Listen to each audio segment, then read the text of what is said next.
Tahun 1969, di Singapura, seorang wanita ditemui mati dengan cara yang sangat mengerikan di rumahnya sendiri. Tubuhnya dipenuhi luka tikaman dan wajahnya disiram soda api. Lebih menyayat hati, semua itu berlaku di depan anak kecilnya sendiri. Pelakunya bukan orang asing, tetapi seorang wanita yang dipanggil Mimi Wong. Kisahnya bukan sekadar pembunuhan biasa, tetapi kisah obsesi, cemburu dan masa lalu yang penuh penderitaan. Masa kecil yang penuh derita. Mimi Wong dilahirkan pada tahun 1939 di Singapura dengan nama Wong Beng Siu. Sejak kecil, kehidupannya sudah penuh dengan kesedihan. Ayahnya meninggal dunia ketika dia masih bayi. Ibunya yang hidup dalam kemiskinan terpaksa menyerahkannya kepada keluarga lain untuk dijaga. Namun kehidupan di rumah itu sangat menyeksakan. Dia sering dimarahi, dipukul dan dilayan seperti orang luar.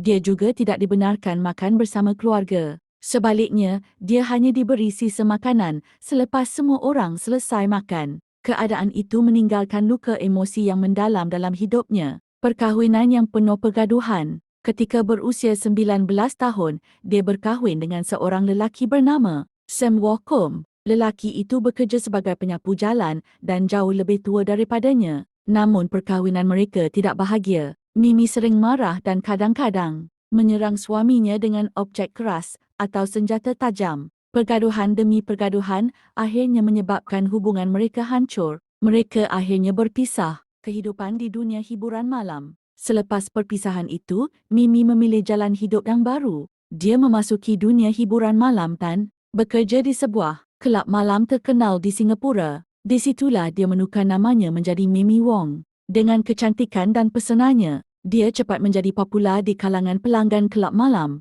Pada tahun 1966, di sebuah kelab malam bernama Flamingo Night Club, hidupnya berubah lagi. Dia bertemu seorang jurutera dari Jepun bernama Hiroshi Watanabe.